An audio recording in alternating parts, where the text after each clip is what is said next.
JB আপনাকে যুক্ত করা হয়েছে, আপনি বলেন তাহলে। জেবি হ্যালো, আমাকে শোনা হ্যাঁ, যাচ্ছে? হ্যাঁ শোনা যাচ্ছে বলেন। হ্যাঁ, আসলে ভাইয়া ভালো আছেন? হ্যাঁ, ভালো আছি। আশা করি আপনিও ভালো। বলেন তাহলে। হ্যাঁ, ভাইয়া আমি হচ্ছে যখন 3rd ইয়ারে পড়ি তো তখন হচ্ছে ওই মোফাজ্জেল ইসলাম ভাইয়ার আসলে কিছু ভিডিও দেখতে পাই। তো এর আগে পর্যন্ত আমি অনেক ধার্মিক ছিলাম। মানে মোটামুটি আমি এখনো ধর্মে বিশ্বাস করি। কিন্তু ভাইয়া আমার অনেক প্রশ্ন আছে। মানে অনেক বলতে ২-১ টা প্রশ্ন খুব মাথার মধ্যে ঘুরে। তো তার মধ্যে হচ্ছে একটা প্রশ্ন হচ্ছে মানে আ যেমন ওই যে ইসলামে যেমন মানে স্বামীরা হচ্ছে ৪ টা বউ রাখতে পারবে। এইটা হচ্ছে মানে মাথা থেকে বেরই করতে পারতেছি না কোনভাবে। মানে একটা জিনিস হচ্ছে কি মানে ইসলাম তো ধরেন ছেলে-মেয়ে সবার জন্যই। মানে তারা তো আসলে ছেলেদের কষ্টটাও বুঝবে, মেয়েদের ইমোশনটাও বুঝবে। ঠিক না? এরকম হওয়ার হয়তো আপনার মনে এরকম একটা প্রত্যাশা থাকতে পারে। কিন্তু তার না মানে মানে তো এটা না আল্লাহ যে তাআলা তো ভাই আসলে আল্লাহ আপনার প্রত্যাশা ধরেন পূরণ করবে। হ্যাঁ, ধরেন ভাইয়া সৃষ্টিকর্তা তো আসলে সবার জন্যই। ধরেন ওদেরকেও তো বানাইছে, মেয়েদেরকেও বানাইছে। তো বিষয়টা হচ্ছে কি যে মানে ওরা একসাথে ৪ টা ওয়াইফ রাখতে পারবে। তো ধরেন আ আমি এখনো যদিও বিয়ে করি নাই। তো ধরেন কখনো বিয়ে করলাম। তো যেই স্বামী ধরেন আমার সাথে একটানা ধরেন সপ্তাহে ৭ দিনই সে আমার সাথেই থাকতেছে। আমার সাথেই সে খাওয়া-দাওয়া করতেছে। তো হঠাৎ করে সে আসলে ধরেন আরেকটা বিয়ে করলো সে আমার অনুমতি ছাড়াই। তো তখন হচ্ছে সে আবার আরেকজনের সাথে হচ্ছে মানে থাকতেছে। তো আমার সাথে তো ভাগ হয়ে যাচ্ছে ব্যাপারটা। তো তখন তো আমি আসলে অনেক কষ্ট পাবো। তো আল্লাহ তাআলা কি আসলে এই জিনিসটা দেখবে না যে আমার মনে আসলে এত কষ্ট লাগতেছে বা আমি কান্না করতেছি যে আমার হাসব্যান্ড এখন আমার সাথে থাকতেছে না। মানে হয়তোবা সপ্তাহে এজন্যই ৩ দিন আমার সাথে থাকতেছে, আল্লাহ সপ্তাহে পাক ৩ দিন হয়তো আপনার পরীক্ষা নিচ্ছে যে আপনাকে পরীক্ষা করে দেখছে যে আপনার ঈমানটা ঠিক আছে নাকি। পরীক্ষায় পাস করতে ভাইয়া পারলে এটা হয়তো কেমন আপনাকে অনেক পরীক্ষা ভাইয়া? ভালো, ভালো জিনিস দিবে। ভাইয়া আর হচ্ছে এই যে হুরের যে ব্যাপারটা, এটা আসলে আমি হচ্ছে কিছুদিন আগেও হচ্ছে আ YouTube এ একটা ভিডিও দেখছি যে একটা হুজুর হচ্ছে এরকম বলতেছে যে কোন ওয়াইফ যদি ভেস্তে যেয়ে যদি চায় যে না আমার হাসব্যান্ডের কোন হুর দরকার নাই তাহলে নাকি এটা নাকি পাবে না। মানে সেই স্বামী নাকি এই হুরটা নাকি পাবে না। তো এটা ভাই আসলে সঠিক কোন এটা কি রেফারেন্স উনি আসলে এটা ওইখানে কি এটা কোত্থেকে পাইছিস? মানে ভাই এটা আমি আসলে জানি না।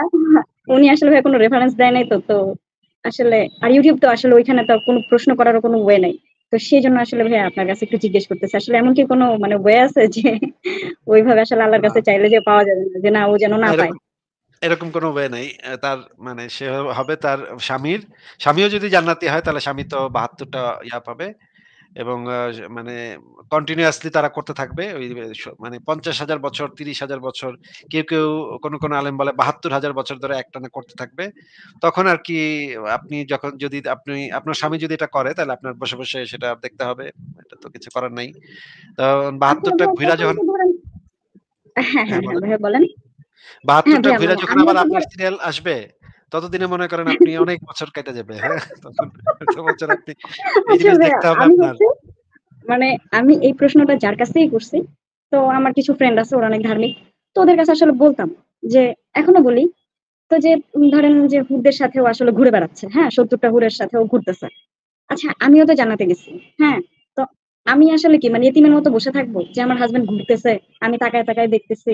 মানে আমি সর্দার হুরদের। মানে আমি ওদেরকে বিভক্ত করে দিব যে আজকে তুমি যাও, কালকে তুমি যাও। মানে এমন টাইপ নাকি ভাইয়া বুঝতেছি না আসলে। মানে সর্দার বলতে আসলে বুঝাইছেটা কি?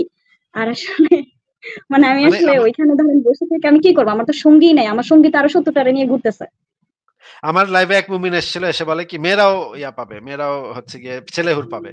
তো আমি বললাম যে, না, "তাই নাকি?" ওইখানে তো আমি দেখছি যে মানে একজন হুজুরের বক্তব্যে আমি শুনছি যে মেয়েরা নাকি মানে কোন সম্ভ্রান্ত পরিবারের মেয়ে আসলে বিভিন্ন ছেলেদের আওতায় থাকতে পছন্দ করেন না। তো আমার প্রশ্ন হচ্ছে কি, কোন সম্ভ্রান্ত পরিবারের ছেলেও কি বিভিন্ন মেয়েদের সাথে যেতে পছন্দ করেন? ভালো কথা আসলে বলেছেন এই YouTube জিনিস। ভিডিও তো ওইখানে দেখা যায় যে কমেন্ট করলেও ধরেন অনেক গালিগালাজ খেতে হবে আমাকে রিপ্লাই এ। অনেক ভাইয়ারা গালিগালাজ না, করবে। গালিগালাজ এজন্য খেলে আসলে খাবেন। কমেন্ট শোনেন, গালিগালাজ খেলে খাবেন। আপনি একটা ফেক নাম দিয়ে কমেন্ট করে আসবেন, হ্যাঁ? ওইটা থাকুক। মানে এইগুলা দরকার আছে, হ্যাঁ? এগুলা ভয় পায়েন না। গালি দিয়ে আপনাকে কি বা এমন কি করবে, তাই না?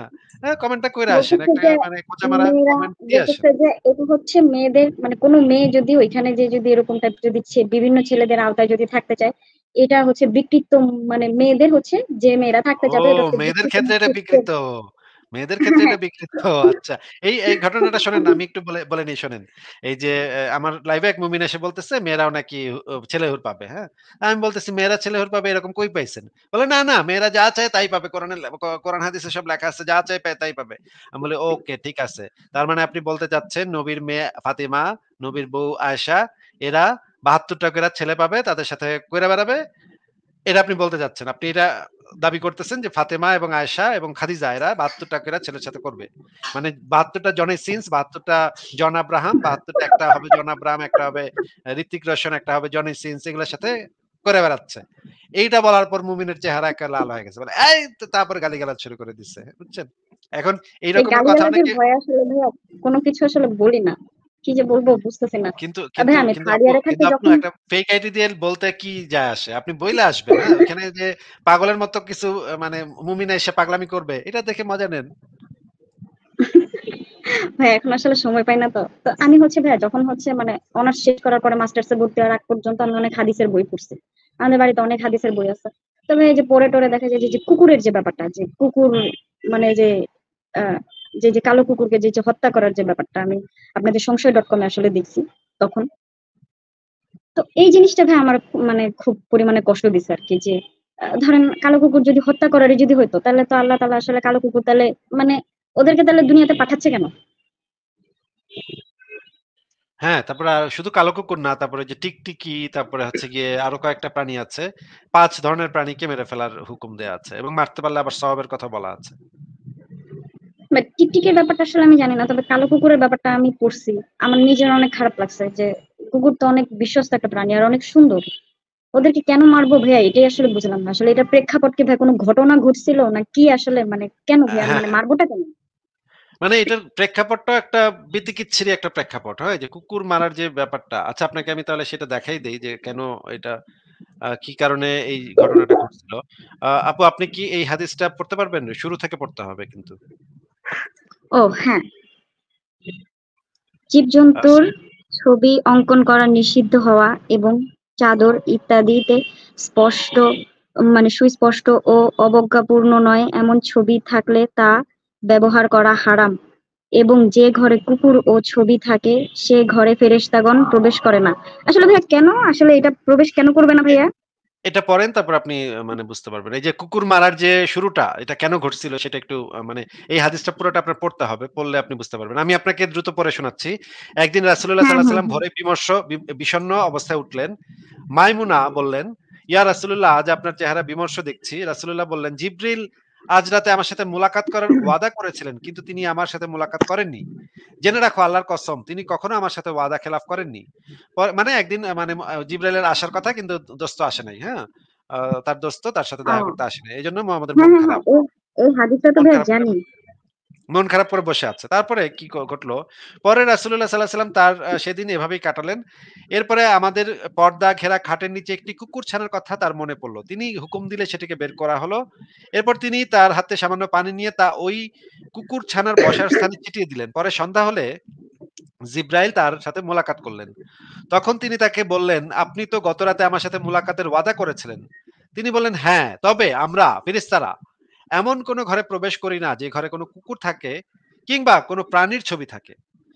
পরে নবী সাল্লাল্লাহু আলাইহি সাল্লাম সেদিন ভোরবেলা কুকুর নিধনের আদেশ দিলেন। এমনকি তিনি ছোট বাগানের পাহারাদার কুকুরকেও মেরে ফেলার হুকুম দিয়েছিলেন এবং বড়, বড় বাগানের কুকুরগুলোকে রেহাই দিয়েছিলেন। এই হচ্ছে ঘটনা যে একদিন রাত্রে জিব্রাইল তার ঘরে আসেনি। কারণ ছোট একটা কুকুরছানা আয়েশার খাটের নিচে হ্যাঁ, বইসা ছিল, লুকায় ছিল, ভাইয়া আসলে এইটা কি ঘুমাইছিল। একটা কোনো মানে এইটার জন্য কি ভাইয়া এখন কি কুকুর হত্যা করতে হবে? এটা একটা কারণ হইতে পারে। মানে একটা কুকুর ছানা, সে তো কিছু বোঝে না। সে হয়তো একটু গরম পাইছে, ঠান্ডার রাত, সে মানে মরুভূমিতে রাতের বেলা অনেক ঠান্ডা পড়ে। সে হয়তো একটু গরম পাইছে, খাটের নিচে গিয়ে মানে ঢুইকা আছে। এইটার জন্য তার দোস্ত জিব্রাইল আসে নাই। আর জিব্রাইল বেটাই বা কেমন? জিব্রাইল বেটা একটা কুত্তার ভয়ে তুই ঢুকলি না। তো তুই কি তাইলে? তুই কিসের ফেরেশতা, হ্যাঁ? কুত্তারে তুই ভয় পেয়ে গেছস। আচ্ছা, এই যে এইখানে যে লিখলো আমরা ফেরেশতারা সেই ঘরে প্রবেশ করি না। তাইলে মানে মৃত্যুর ফেরেশতা কি প্রবেশ করতে পারবে? তাইলে আমরা মানে মৃত না হাসপাতালে, আসলে হাসপাতালে কুত্তা রেখে দেই। তাইলে আর হ্যাঁ, আজরাইল হ্যাঁ, আসতে পারবে এটা না? তো এ এটা তো ভাইয়া আসলে কখনো খেয়ালই করি নাই। হ্যাঁ, কুকুর থাকলে সেখানে নাকি ফেরেশতা আসবে না। তাহলে যখন ধরেন আমি যখন মারা যাবো তখন একটা কুত্তার সামনে এনে রেখে দিব। যে কুত্তা খাটের নিচে কুত্তা বাইন্ধা রাখবেন। আর জিব্রাইল ওইদিকে ঢুকতো। বুঝছেন? কিন্তু এটার আবার ওরা মুমিনরা কি করবে? আবার মানে তেনা তেনা পেঁচায় বলবে যে, "না, এটা হচ্ছে ভালো ফেরেশতা আসতে পারবে না। খারাপ ফেরেশতারা ঠিকই আজরাইল ঠিকই আসতে পারবে।" এটা মানে তো তেনা তেনা আজরাইল পেঁচায় তো ওগুলো ভাইয়া দিয়ে যাবে। আজরাইল তাহলে কেমনে খারাপ হলো? সে তো আল্লাহর হুকুমই শোনে। যে খারাপ ফেরেশতা ছিল তাকে তো শয়তানি বানায় দিছে। কিছু একটা তারা ভুং-ভাং মারবে। কিন্তু এখানে তো পরিষ্কার দেখা যাচ্ছে আমরা ফেরেশতারা এমন ঘরে প্রবেশ করি না, যে ঘরে কোনো কুকুর থাকে কিংবা কোনো প্রাণীর ছবি থাকে। আচ্ছা ঠিক আছে। মানে আমরা তাইলে সব হাসপাতালে এখন থেকে আমরা কুত্তার ছবি টানায় রাখবো। দেখি তুই কেমনে আসোস? আজরাইলের বাচ্চা আজরাইল, তুই আসতে যে দিতেই কত পারবি না। ছবি তো ভাইয়া থাকে। হাসপাতালে তো আমি দেখছি যে আপনার এই ডিসকভারি চ্যানেল গুলা সবসময় অন থাকে। সাউন্ড কিন্তু মানে সাউন্ড অফ আরেকটা করে। কথা আরেকটা কথা বলি। এই যে জিব্রাইলকে আল্লাহ পাক ওহী দিয়া যখন পাঠায়, এটা তো মহাবিশ্বের সবচাইতে ইম্পোর্টেন্ট কাজ, তাই না? হ্যাঁ। এর থেকে পৃথিবীতে তো মহাবিশ্বে এর থেকে ইম্পোর্টেন্ট কাজ তো আর একটা কিছু নাই, কুকুর তাই না? প্রতিবন্ধকতা সৃষ্টি করলো। মানে এটা একটা কোনো একটা কুত্তা কথা? তোরে আটকায় দিল।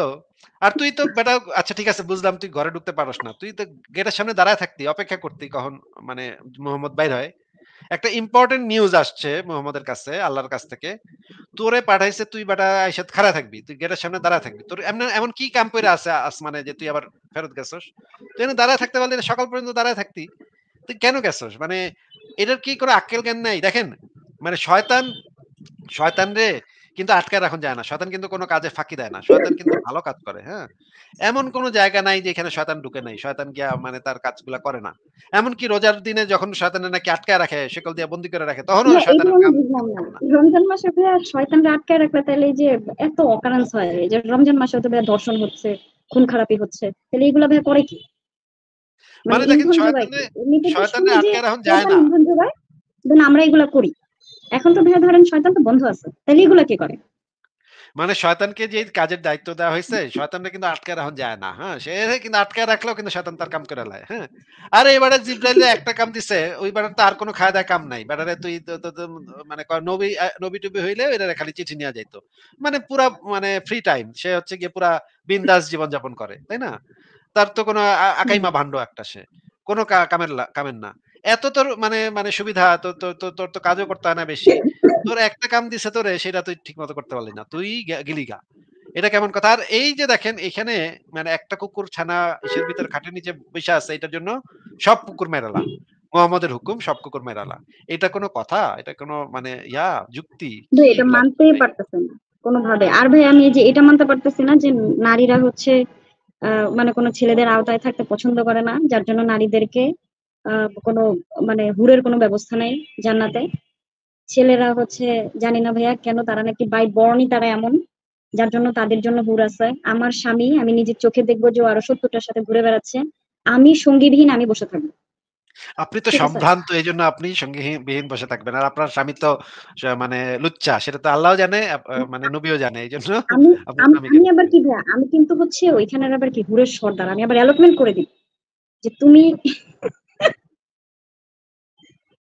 মানে আপনাকে যে সম্ভ্রান্ত এই মূলাটা দেখায় আপনাকে মানে মানে দিয়ে দিল যে আপনি তো অনেক সম্ভ্রান্ত আপনার এত লাগবে না। আপনার দিব না। হ্যাঁ? আপনার স্বামী তো ইয়া আচ্ছা ওই যে জিনিসটা দেখাতে চাচ্ছিলাম যে এই যে দেখেন রাসূলুল্লাহ সাল্লাল্লাহু আলাইহি ওয়াসাল্লাম বলেছেন ৫ টি ক্ষতিকর প্রাণী হলো প্রাণী হারাম সর্বস্থানে যেকোনো স্থানে হত্যা করা যেতে পারে। সেগুলো হচ্ছে সাপ, কাক, ইঁদুর, হিংস্র কুকুর এবং চিল। এবং আরেকটা আছে টিকটিকি হত্যার বিধান দেখেন। যে লোক ১ম আঘাতে কাকলাস বা টিকটিকি হত্যা করবে তার জন্য ১০০ সওয়াব। ২য় আঘাতে তার থেকে একটু কম, ৩য় আঘাতে তার থেকে আরেকটু কম। ভাই মানে কেন ভাইয়া এরকম ধরেন সাপ হয়তোবা আমাদের ক্ষতি করে যার জন্য ওদেরকে মারলাম। এটা ঠিক আছে ভাই। টিকটিকি কি মানে টিকটিকি কি করছে? ও কি ক্ষতি করছে? টিকটিকি ওই যে সেই যে ইব্রাহিমের সময় নাকি ওই যে আগুন জ্বালাইছিল কি নাকি তখন নাকি করছে, হ্যাঁ? এই টাইপের কি যেন সেজন্য করছে। সবাইকে মেরে টিকটিকি ফেলবো। তাহলে তো আল্লাহ তাআলা তো এজন্য তাহলে সবাই ডাইনোসরের মতো সবাইকে মানে ডাইনোসরের মতো বিলুপ্ত করে দিতে পারে। যে ওরা আর থাকবেই না। এগুলা কোন কথা এগুলা কিচ্ছু হইলো। কোথাকার কোন মানে টিকটিকি কবে ওদের কি তো করছে এটার তাহলে জন্য এখন বংশ এখন বিস্তার টিকটিকি করার তো মারতে ভাইয়া হবে? কোনো মানেই হয় না। যেহেতু ওদেরকে মেরে ফেলারই হুকুম আছে। তাহলে তো ভাইয়া কোনো বংশ বিস্তার মানে ওদের তো বংশ মানে বন্ধ করে দিতে পারে। কি বলবো? কিছু বলার নাই। মানে কি উদ্ভট জিনিসপত্র মানুষ মানে এটা সবচেয়ে মানে আশ্চর্য লাগে যে একজন শিক্ষিত মানুষ এই সমস্ত বিশ্বাস করে। মানে কিভাবে? আ কি বলবো ভাইয়া?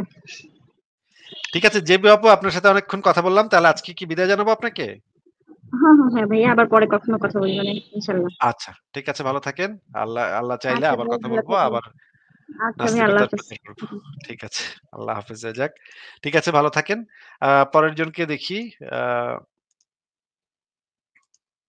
আরেকজনকে যুক্ত করি। জান্নাত, জান্নাত আপনাকে যুক্ত করা হয়েছে। আপনি বলেন তাহলে। হ্যাঁ দাদা, আমি পশ্চিমবঙ্গ থেকে বলছি। আচ্ছা, বলেন। আচ্ছা, আমার একটা কথা ছিল, যেটা আমি মানে প্রথম থেকেই যখন আমি কলেজে পড়তাম আর কি, তখন আমি মানে কোরআন শরীফ বাংলা পড়া শুরু করেছিলাম, মানে বাংলা। হুম। তো বাংলা পড়া শুরু করার পরে আমি তো আগা মাথা আমি কিছু বুঝিনি, মানে কে বলছে না বলছে এটা কিন্তু তখন আমি আপনাদের ভিডিও দেখিনি, মানে মানে আমার মধ্যে অনেকগুলো কোশ্চেন ছিল, সেই হিসেবে আমি কোরআন শরীফ বাংলা পড়া শুরু করেছিলাম যে আমার তো জানা উচিত আমার ধর্মটা সম্পর্কে বা কি বলছে, সেই হিসাবে। হ্যালো, আপনি কি আমার কথা শুনতে পাচ্ছেন? হ্যাঁ, হ্যাঁ, শুনতে পাচ্ছি, বলেন। হ্যালো। হ্যালো, হ্যাঁ, আমি তখন তো কিন্তু আমি শুনতে আগামাথা পাচ্ছি কিছু আপনার বুঝিনি। কথা। বলেন। হ্যাঁ, হ্যাঁ, হ্যাঁ, ঠিক আছে। হ্যাঁ, তখন তো আমি আগামাথা কিছু বুঝিনি যে কোরআন শরীফ মানে আমি মানে ফার্স্ট থেকে কিছুই বুঝতে পারিনি যে আল্লাহ কাকে বলছে, নবী কাকে, মানে কোন বার্তাটা কার কাছ থেকে এসছে, ওগুলো তো এখন দূরে। তারপরে এখন তো মোটামুটি আমি মানে ইসলাম থেকে অনেকটা দূরে নিজেকে, মানে আমি শুধুমাত্র যে কিছুই বিশ্বাস করি না, বা আমি এগুলো আমার মানে লিটারালি অবাক লাগে যে পৃথিবীর এতগুলো মানুষ তারা কি করে এই জিনিসটাকে বিশ্বাস করছে, মানে তারা কি একবার চিন্তা ভাবনা করে দেখে না যে তাদের মধ্যে কিছু মানে কি করে এগুলো তারা বিশ্বাস করছে, মানে এটা শুনে আমি অবাক হয়ে যাই। আর একটা কথা, যে আমার আপনার কাছে একটা কোশ্চেন আছে, যে আপনারা তো মানে নর্মালি, আমি নাস্তিকদের সম্পর্কে মানে আমি অত কিছু জানি না, বা আমি এখনো বইগুলো মানে পড়ে উঠতে পারিনি। আপনারা আত্মা মানে আত্মা জিনিসটা সম্পর্কে আপনাদের ধারণাটা কি, যে মানে আত্মা জিনিসটা কি, মানে এটা এটা সম্পর্কে আপনারা কি বলেন? আত্মা বলে কোনো কিছু আছে এরকম কোনো প্রমাণ নাই। আমি তো আত্মা বলে কিছু আছে এরকম কোনো কিছু মানি না। কারণ এরকম কোনো প্রমাণ নাই।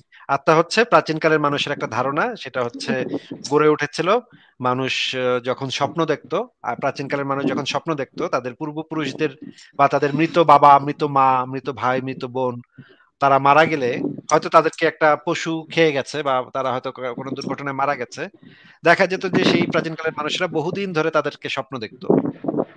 তাদের প্রিয় একটা জিনিস দেখতো। মানে প্রিয় একজন মানুষ, হুম। আমার আমার মা, আমার বাবা এরকম মানুষকে স্বপ্ন দেখতো এবং মাঝে, মাঝে স্বপ্নগুলো এত বাস্তব বলে তাদের কাছে মনে হতো যে তারা বুঝতে পারত না যে এটা কি আসলে স্বপ্ন দেখলাম নাকি সত্যি, সত্যি আসলো। তারা যেহেতু গুহায় বসবাস করতো তারা দেখতো যে তাদের মা হয়তো তার জন্য রান্না করছে, খাবার রান্না করছে। এইটা স্বপ্ন দেখে সে উঠে দেখতো যে আরে আমি মাকে দেখলাম।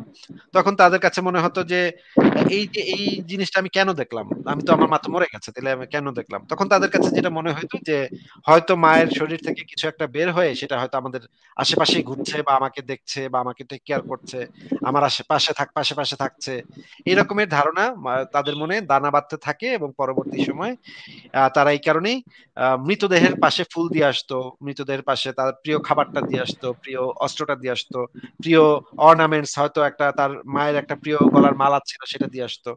এইভাবে তাদের একটা ট্র্যাডিশন শুরু হয়, একটা কালচার শুরু হয় যে মৃত মানুষদেরকে সম্মান জানানো এবং সেখান থেকে তাদের একটা তৈরি হয় যে হয়তো সেই মানুষটার শরীর থেকে কিছু একটা বের হয়ে যায় যেটাকে আমরা স্বপ্নে দেখি বা আমরা আ আ তাদেরকে এইভাবে মনে রাখি। তো এইখান থেকে মানুষের ভিতরে এই আত্মা ধারণার সূচনা ঘটেছে। কিন্তু আত্মা বলে কোনো কিছু আছে এরকম কোনো বাস্তব কোনো প্রমাণ, বাস্তব অবাস্তব কোনো ধরনের কোনো প্রমাণই এখন পর্যন্ত পাওয়া যায় নাই। আচ্ছা, তাহলে তো মানে এই যে যে আমরা একটা কথা বলছি যে মানে কুফরি করা, মানে ইসলাম ধর্মে যেটা বিশ্বাস করে আর কি, যে তারা তাবিজ করছে বা এই ধরনের যে জিনিসগুলো করছে, তাহলে সেগুলোরও তো কোনো অস্তিত্ব নেই, মানে এই যে বান মারা এই টাইপের কোনো জিনিসগুলো তো মানে আমার ভিতর থেকে না, মানে আমি এগুলো কোশ্চেনটা করছি কারণ আমি আপনার মুখ থেকে শুনতে চাই, কারণ আমার ওগুলোতে একটু ভয় লাগে আর কি, মানে যেটা হয় আচ্ছা, যে আমি এখনো জান্নাত মানে আপু আপনার পুরোপুরি যে কি ইসলাম মনে থেকে হয় নিজেকে বার করতে পেরেছি এরকম না। জান্নাত আপু আপনার কি মনে হয় যে আমি ইসলামের এত বছর ধরে এত সমালোচনা করতেছি। বান মারা যদি থাকতই, তাহলে আমারে বান মাইরা কিছু রাখতো আমারে এখন পর্যন্ত মুমিনরা আমারে বান মাইরা কিছু অবশিষ্ট রাখতো? হ্যাঁ, সেটা তো অবশ্যই। বা ধরেন এই যে ইসরায়েল যে গাজাতে আক্রমণ করতেছে, বেঞ্জামিন নেতানিয়াহু এই বেটার উপরে বান মাইরা কি ওরা আস্থ রাখতো মুসলমানদের কাছে যদি বান-টান কিছু থাকতই? তাহলে তো ওরা সেনাবাহিনী করার দরকার কি? ওরা দূর থেকে বান মেরে দিত। দেখা যেত ওই যে ওই পাশের সেনাবাহিনী মরে গেছে। তাহলে এটা তো তাহলে আমরা মানে অস্ত্র-শস্ত্র বাদ দিয়ে আমরা তো তাইলে এই দিকে ইনভেস্ট করতে পারতাম, তাই না? যে একজন হুজুর আইসা কোরআন পড়ে একটা বান হুম, মেরে হুম, দিবে হুম। আর দেখা যাবে একটা সৈন্যবাহিনী উইড়া গেছে। তাই না? সৈন্যবাহিনীর অসুখ হয়ে গেছে। পাতলা পায়খানা হয়ে গেছে। হুম, হুম। তাহলে তো এরকম করেই মানুষ যুদ্ধ-টুদ্ধ করত। এগুলা যে আ ফালতু এগুলো তো বোঝাই যায়। এটার জন্য তো খুব ইয়াও লাগে না। হ্যাঁ, বলেন এবার। আর কিছু বলবেন? আর হ্যাঁ, আরেকটা কথা আছে। মানে এটা আমার একটা মতামত আরকি। যে মানে আপনি এর সাথে সম্মত কিনা সেটা আমি জানতে চাই। যদি মানে হযরত মুহাম্মদ যদি ভারতবর্ষে যদি উনি জন্মগ্রহণ করতেন, তখন যদি আরব দেশে উনি জন্মগ্রহণ যদি না করতেন, তাহলে আমার মনে হয় যে মানে কোরআন শরীফটা যেটা হচ্ছে ইহুদি বা খ্রিস্টানদের থেকে উনি টেনেছেন, সেটা হয়তো তিনি ভারতবর্ষে তৎকালীন যে ধর্ম সেটা হচ্ছে হিন্দু ধর্ম বা হচ্ছে মানে এই যে বৌদ্ধ ধর্ম বা জৈন ধর্ম এই সমস্ত ধর্ম থেকে এটা উনি টানতেন আরকি। মানে উনি তো পুরোটাই তো পিছনে থেকে কপি করে এনেছেন আরকি। নিজের তো কিছু ছিল না। মানে এটাতে কি আপনি একটু সম্মত দেবেন যে হ্যাঁ উনি ওটা নকল করতেন এইভাবে, মানে যে এখানে থাকছেন তার প্রিভিয়াস জিনিস সে নকল করে নিয়ে আসছে। হ্যাঁ, এটা ঠিক যে যেই মানে মোহাম্মদ যদি ভারতে জন্মাইতো তাহলে তো হিন্দু ধর্ম থেকেই সে মানে দিত। মহাভারত থেকে দেখা যেত একটা কপি করে বা রামায়ণ থেকে কপি-টপি মাইরা তারপরে সে আরেকটা লিখছে। এরকম হইতো। হুম, হুম, হুম। ব্যাস আমার এতটুকুই জানার ছিল, মানে এতটুকুই। ঠিক আছে। ঠিক আছে ঠিক আছে দাদা। জান্নাত আপু, অনেক ভালো লাগলো কথা বলে। হ্যাঁ, হ্যাঁ, আবারও হ্যাঁ। কথা হবে নিশ্চয়ই। তাহলে ভালো থাকবেন। হ্যাঁ, হ্যাঁ, ঠিক আছে। হ্যাঁ, হ্যাঁ, আপনিও ভালো থাকবেন। আচ্ছা, হ্যাঁ। হুম। শুভরাত্রি। আপনাকে বিদায় জানাচ্ছি। আ